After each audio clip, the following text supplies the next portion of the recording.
Assalamualaikum warahmatullahi wabarakatuh. Nama saya Anggundi Cahyani dari jurusan Komunikasi Pemasaran. Hari ini saya akan menjelaskan tentang kalimat efektif yang ada di sesi perkuliahan ke-11. Untuk guru-guru ataupun teman-teman yang ingin atau lagi berada di luar, jangan lupa selalu mengikuti peraturan pemerintah dengan mengucapkan 3M, yaitu mencuci tangan, memakai masker, dan menjaga jarak. Nah, langsung saja di sini kita akan menjelaskan kalimat efektif. Nah, kalimat efektif ini juga diperjelaskan oleh banyak ahli-ahli. Nah, di sini yang menurut saya ini juga dipertegaskan juga oleh Sasangka, yang ini menjelaskan bahwa kalimat efektif adalah kalimat yang dapat mengungkapkan gagasan sesuai dengan yang diharapkan oleh si penulis atau si pembicara. Nah, berdasarkan pendapat-pendapat tersebut dapat disimpulkan bahwa kalimat efektif adalah kalimat yang secara tepat dapat mewakili gagasan atau perasaan pembicara atau penulis, serta juga sanggup menimbulkan gagasan yang sama tepatnya dalam pikiran pendengar ataupun pembaca seperti yang dipikirkan oleh pembicara ataupun penulis. Karena itu, kalimat efektif harusnya disusun secara sadar untuk mencapai daya informasi yang diinginkan penulis terhadap si pembacanya. Jadi maksudnya secara sadar ini agar tidak terjadi kesalahan pada menulisnya atau merangkainya. Nah, selanjutnya ada struktur kalimat. Struktur kalimat dalam bahasa Indonesia terdiri atas subjek, predikat, objek, keterangan, dan juga pelengkap. Untuk membentuk suatu kalimat, strukturnya itu minimal subjek dan predikat. Pemahaman tentang subjek, predikat, objek, pelengkap, dan keterangan itu dapat dijelaskan melalui yang pertama itu subjek atau ditandai dari S.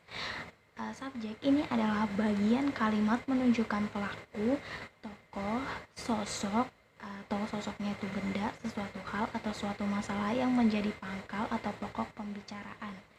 Subjek juga biasanya diisi oleh jenis kata atau frasa benda, itu atau nominal, klausa, dan juga frasa herbal. Yang selanjutnya ada predikat.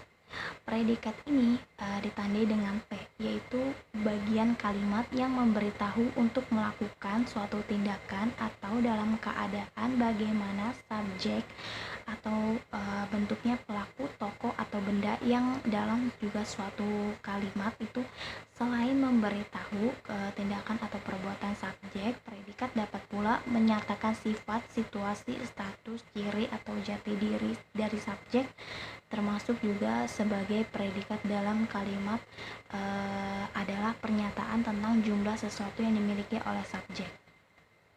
Yang ketiga itu ada objek yang ditandai dengan huruf O. Objek ini adalah bagian kalimat yang melengkapi predikat. Objek pada umumnya diisi oleh nomina, frasa nominal, atau klausa. Letak objek selalu di belakang predikat yang berupa verba transitif. Jika predikat diisi oleh verba transitif, maka objek tidak diperlukan. Itulah sebabnya objek dalam kalimat dikatakan tidak wajib hadir. Nah, selanjutnya yang keempat itu ada pelengkap atau pel, serta juga atau komplement. Nah, pelengkap atau komplement itu adalah bagian kalimat yang melengkapi predikat. Letak pelengkap umumnya di belakang predikat yang berupa verba, terus juga posisinya seperti yang juga ditempatkan oleh objek, dan jenis kata yang mengatasi pelengkap ini dan objek juga sama, yaitu berupa nominal, frasa nominal, atau klausa. Namun antara pelengkap dan objek terdapat perbedaan, jadi tidak bisa ada kesamaan. Nah, selanjutnya yang terakhir ini ada keterangan atau ditandai dengan Keterangan ini adalah bagian kalimat yang menerangkan berbagai hal mengenai bagian kalimat yang lainnya. Unsur keterangan dapat berfungsi menerangkan subjek, predikat, objek, dan juga pelengkap. Posisinya bersifat bebas, dapat di awal, di tengah, maupun di akhir. Pengisi keterangan juga dari kata frasa nominal, frasa preposisional, adverbial, atau klausa. Jadi berdasarkan maknanya terdapat bermacam-macam keterangan dalam kalimat. Nah, jadi itu dia penjelasan saya mengenai di perkuliahan sesi 11 ini yang berjudul dengan kalimat efektif. Nah, seperti tadi di awal, teman-teman semua maupun guru-guru yang ingin beraktivitas ataupun lagi sedang beraktivitas, jangan lupa selalu menaati peraturan pemerintah tersebut. Jadi demikian, apabila ada kurang-kurangnya, terima kasih. Wassalamualaikum warahmatullahi wabarakatuh.